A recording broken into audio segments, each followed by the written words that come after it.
पुइलु रेगे प्रधानमंत्री नरेंद्र मोदी ने तो गंगा विलास जहां विश्व रेना दीर्घतम क्रूज काना उनाय उड़ सकुनेदा और उनागे सरासरि आपने तो लाइव बनेला।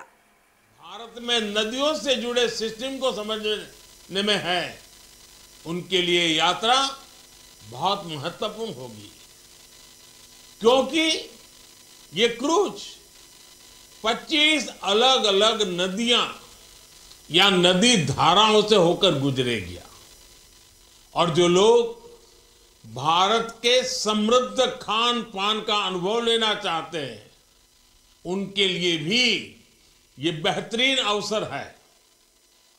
यानी भारत की विरासत और आधुनिकता का अद्भुत संगम हमें इस यात्रा में देखने को मिलेगा। क्रूज टूरिज्म का ये नया दौर इस क्षेत्र में हमारे युवा साथियों को रोजगार, स्वरोजगार के नए अवसर भी देगा। विदेशी पर्यटकों के लिए तो ये आकर्षण होगा ही, देश के भी जो पर्यटक पहले ऐसे अनुभवों के लिए विदेश जाते थे, वे अब पूर्वी भारत का रुख कर पाएंगे। ये क्रूज जहां से भी गुजरेगा वहां विकास की एक नई लाइन तैयार करेगा। क्रूज टूरिज्म के लिए ऐसी ही व्यवस्थाएं हम देश भर के नदी जलमार्गों में तैयार कर रहे हैं। शहरों के बीच लंबे रिवर क्रूज के अलावा हम अलग अलग शहरों में छोटे क्रूज को भी बढ़ावा दे रहे हैं। काशी में भी इस प्रकार की व्यवस्था अभी चल रही है। ये हर पर्यटक वर्ग की पहुंच में हो, इसके लिए बजट से लेकर लग्जरी क्रूज तक हर प्रकार की सुविधाएं देश में विकसित की जा रही है। साथियों, देश में क्रूज टूरिज्म और हेरिटेज टूरिज्म का ये संगम ऐसे समय में हो रहा है जब भारत में पर्यटन का एक बुलंद दौर शुरू हो रहा है। भारत की वैश्विक भूमिका जैसे जैसे बढ़ रही है, वैसे वैसे भारत को देखने, भारत को जानने और भारत को समझने की उत्सुकता भी बढ़ रही है। इसलिए बीते 8 वर्षों में हमने भारत में टूरिज्म सेक्टर के विस्तार पर विशेष बल दिया है। हमने अपने आस्था के स्थानों, तीर्थों, ऐतिहासिक स्थलों के विकास को भी प्राथमिकता बनाया है। काशी नगरी तो हमारे इन प्रयासों की साक्षात साक्षी बनी है। आज मेरी काशी की सड़कें चौड़ी हो रही हैं, गंगा जी के घाट स्वच्छ हो रहे हैं।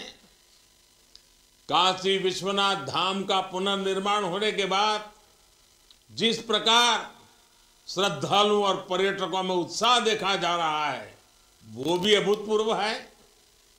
बीते वर्ष जितने श्रद्धालु काशी आए हैं, उससे हमारे नाविकों, रेहड़ी ठेले, रिक्शा वालों, दुकानदारों, होटल गेस्ट हाउस चलाने वालों, सभी को लाभ हुआ है। अब गंगा पार के क्षेत्र में इन नई टेंट सिटी काशी आने वाले श्रद्धालुओं को, पर्यटकों को एक नया अनुभव देगी। इस टेंट सिटी में आधुनिकता भी है, अध्यात्म भी और आस्था भी है। राग से लेकर स्वाद तक बनारस का हर रस, हर रंग इस टेंट सिटी में देखने को मिलेगा।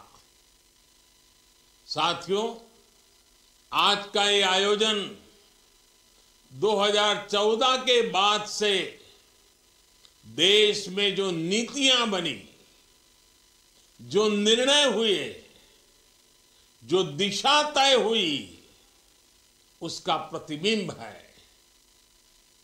21वीं सदी का ये दशक भारत में इंफ्रास्ट्रक्चर के कायाकल्प का दशक है। इस दशक में भारत के लोग आधुनिक इंफ्रास्ट्रक्चर की जो तस्वीर देखना जा रहे हैं, जिसकी कल्पना तक किसी जमाने में मुश्किल थी, चाहे घर, टॉयलेट, बिजली, पानी, कुकिंग गैस, शिक्षण संस्थान और अस्पताल जैसा सामाजिक इंफ्रास्ट्रक्चर हो, डिजिटल इंफ्रास्ट्रक्चर हो, या फिर रेलवे, हाईवे, एयरवे और वाटरवे जैसा फिजिकल कनेक्टिविटी, इनसे जुड़ा हुआ इंफ्रास्ट्रक्चर हो। ये आज भारत के तेज विकास का, विकसित भारत के निर्माण का सबसे मजबूत स्तंभ है। सबसे चौड़े हाईवे, सबसे आधुनिक एयरपोर्ट, आधुनिक रेलवे स्टेशन, सबसे ऊंचे और लंबे पुल, सबसे ऊंचाई पर बनने वाली लंबी टनल से नए भारत के विकास का प्रतिबिंब हम सब अनुभव करते हैं।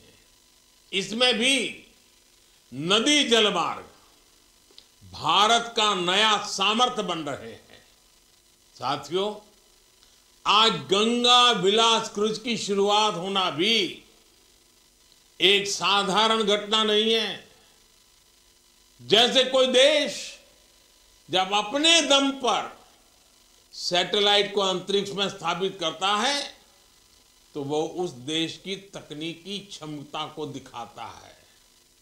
वैसे ही 3200 किलोमीटर से ज्यादा लंबा ये सफर भारत में इनलैंड वाटरवे के विकास, नदी जलमार्गों के लिए बन रहे आधुनिक संसाधनों का एक जीता जागता उदाहरण है। 2014 से पहले देश में वाटरवे का थोड़ा बहुत ही उपयोग होता था। ये हाल तब था जब भारत में वाटरवे के माध्यम से व्यापार का हजारों साल पुराना इतिहास था। 2014 के बाद से भारत अपनी इस पुरातन ताकत को आधुनिक भारत के ट्रांसपोर्ट सिस्टम की बड़ी शक्ति बनाने में जुटा है। हमने देश की बड़ी नदियों में नदी जलमार्गों के विकास के लिए कानून बनाया है, विस्तृत एक्शन प्लान बनाया है। 2014 में सिर्फ 5 राष्ट्रीय जलमार्ग देश में थे। आज 24 राज्यों में 111 राष्ट्रीय जलमार्गों को विकसित करने पर काम हो रहा है। इनमें से लगभग 2 दर्जन जलमार्गों पर सेवाएं अभी चल रही है। 8 वर्ष पहले तक सिर्फ 30 लाख मैट्रिक टन कार्गो ही नदी जलमार्गों से ट्रांसपोर्ट होता था। आज ये कैपेसिटी 3 गुना से भी अधिक हो चुकी है। नदी जलमार्गों का इस्तेमाल करने वाले लोगों की संख्या भी लगातार बढ़ रही है। इसमें भी गंगा पर बन रहा ये नेशनल वाटरवे पूरे देश के लिए एक मॉडल की तरह विकसित हो रहा है। आज ये वाटरवे ट्रांसपोर्ट, ट्रेड और टूरिज्म तीनों के लिए एक महत्वपूर्ण माध्यम बन रहा है। साथियों, आज का ये आयोजन पूर्वी भारत को विकसित भारत का ग्रोथ इंजन बनाने में भी मदद करेगा। पश्चिम बंगाल के हल्दिया में आधुनिक मल्टी मॉडल टर्मिनल वाराणसी को जोड़ता है। ये भारत बांग्लादेश प्रोटोकॉल मार्ग से भी कनेक्टेड है और नॉर्थ ईस्ट को भी जोड़ता है। ये कोलकाता पोर्ट और बांग्लादेश को भी कनेक्ट करता है। यानी ये यूपी, बिहार, झारखंड, पश्चिम बंगाल से लेकर बांग्लादेश तक व्यापार कारोबार को सुगम बनाने वाला है। इसी प्रकार जेटी और रोरो फेरी टर्मिनलों का भी नेटवर्क बनाया जा रहा है। इससे आना जाना भी आसान होगा, मछुआरों को, किसानों को भी सुविधा होगी। साथियों, क्रूज हो, कार्गो शिप हो, ये ट्रांसपोर्ट और टूरिज्म को तो बल देते ही है। इनकी सर्विस से जुड़ी पूरी इंडस्ट्री भी नए अवसरों का निर्माण करती है। इसके लिए जो स्टाफ चाहिए, जो स्किल्ड लोग चाहिए, उसके लिए भी ट्रेनिंग का प्रबंध आवश्यक है। इसके लिए गुवाहाटी में स्किल डेवलपमेंट सेंटर बनाया गया है। जहाजों की मरम्मत के लिए भी गुवाहाटी में एक नई फैसिलिटी का निर्माण किया जा रहा है। साथियों, ये जलमार्ग पर्यावरण की रक्षा के लिए भी अच्छे हैं और पैसों की बचत भी करते हैं। एक स्टडी के मुताबिक सड़क के मुकाबले जलमार्ग से परिवर्तन की लागत 2.5 गुना कम आती है। वहीं रेल के मुकाबले जलमार्ग से परिवहन की लागत 1/3 कम होती है।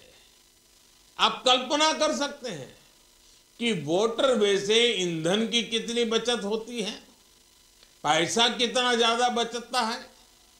भारत ने जो नई लॉजिस्टिक पॉलिसी बनाई है, उसमें भी तेजी से बन रहे ये वाटरवे बहुत मदद करने वाले हैं। इसमें भी बहुत महत्वपूर्ण बात ये कि भारत में हजारों किलोमीटर लंबा वाटरवे नेटवर्क तैयार होने की क्षमता है। भारत में जो 125 से ज्यादा नदियां और नदी धाराएं हैं, वो लोगों और सामान के ट्रांसपोर्ट में इस्तेमाल की जा सकती है। ये वाटरवे भारत में पोर्ट लेड डेवलपमेंट को भी बढ़ाने में मदद करेंगे। कोशिश यही है कि आने वाले वर्षों में वाटरवेज, रेलवेज और हाईवेज का मल्टी मॉडल आधुनिक नेटवर्क भारत में बने। हमने बांग्लादेश और अन्य देशों के साथ समझौते भी किए हैं, जिससे नॉर्थ ईस्ट की वाटर कनेक्टिविटी भी सशक्त हो रही है। साथियों, विकसित भारत के निर्माण के लिए सशक्त कनेक्टिविटी आवश्यक है। इसलिए हमारा ये अभियान निरंतर चलता रहेगा। नदी जल शक्ति देश के ट्रेड और टूरिज्म को नई बुलंदी दे, इसी कामना के साथ सभी क्रूज यात्रियों को सुखद यात्रा के लिए अनेक अनेक शुभकामनाएं देता हूं। आप सबको बहुत बहुत धन्यवाद। बहुत बहुत धन्यवाद माननीय प्रधानमंत्री महोदय।